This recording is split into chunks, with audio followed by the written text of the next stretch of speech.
안녕하십니까, 상현덕입니다. 혹시 여러분 저희가 의대생이 되면서 어떤 질문을 가장 많이 들어봤을 것 같나요? 사실 뭐 공부에 대한 이야기도 많이 질문을 하시지만 저희가 가장 많이 듣는 질문 중 하나가 너 무슨 과니? 라는 겁니다. 너 외과야 내과야 이런 거를 되게 많이들 물어보시더라고요. 그럼 여러분 눈에는 제가 어떤 과로 보이시나요?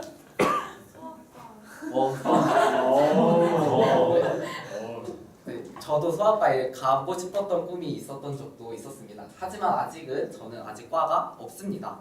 그렇다면 의대생들의 과는 언제 결정되는 것이고 또 의학 드라마에서 나오는 인턴, 레지던트 등은 과연 무엇일까요?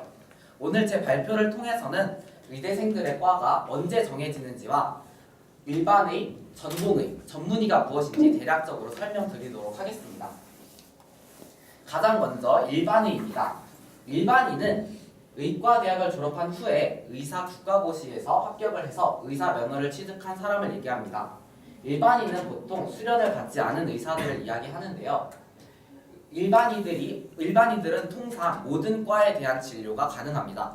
그렇기 때문에 어떤 의사에게 진료를 받던지 간에 그 진료가 법적으로는 사실 아무런 문제는 없는 편입니다. 보통 일반의들은 마을이나 지방에서 1차 진료를 담당하거나 아니면 2차 진료를 위한 후송 단계에서 역할을 하고 있습니다. 다음으로는 전공인데요. 이제 저희가 의과대학을 졸업하고 난 후에 인턴 레지던트라는 수련 과정을 거치게 됩니다. 보통 인턴은 수련이라고 얘기를 하고 전공인은 레지던트를 의미를 합니다. 저희는 인턴 때는 모든 과를 돌면서 수련을 하게 되고 레지던트 때 저희 각 과에 소속이 되어서 이제 세부 전공을 배우기 시작합니다. 보통 인턴은 1년 동안 수련을 하게 되고 레지던트는 3에서 4년 동안 이제 수련을 하게 됩니다. 이제 이렇게 레지던트까지 수료를 마치게 되면 이제 전문의 자격 시험을 볼 수 있는 자격이 됩니다. 그래서 전문의 자격 시험에서 합격을 하게 되면 그때야 비로소 전문의가 되고 이제 제과 외과 의사, 내과 의사가 되는 것입니다. 보통 대형 병원에서도 이제 수련 과정을 마친 전문의에서부터 수술 집도가 가능하고 그때부터 이제 다양한 경험을 더 쌓기 시작하는데요. 보통은 이제 전문의 자격증을 취득한 이후에 개업을 하시는 경우도 많고 아니면 개인 병원이나 대형 병원에서 공급을 받으면서 공급의로 활동하시는 경우도 많습니다.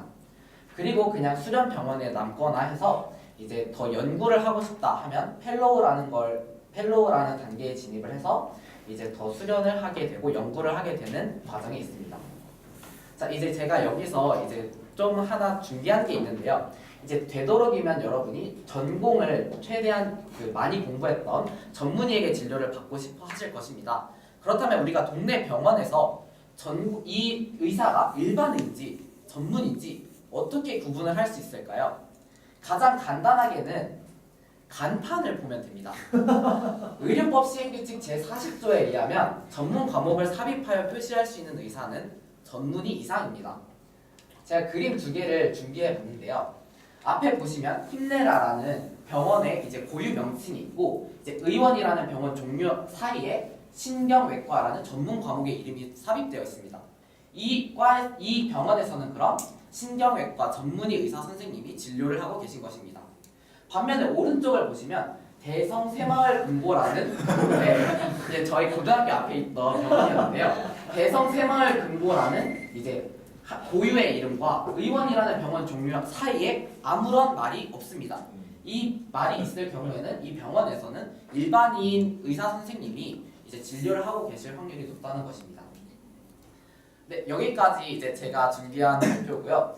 여러분이 아플 때 생명을 의사에게 맡기는 만큼 의사에 대한 기본적인 지식도 갖고 있으면 좋을 것 같아서 이렇게 준비해 봤습니다. 네, 들어주셔서 감사합니다.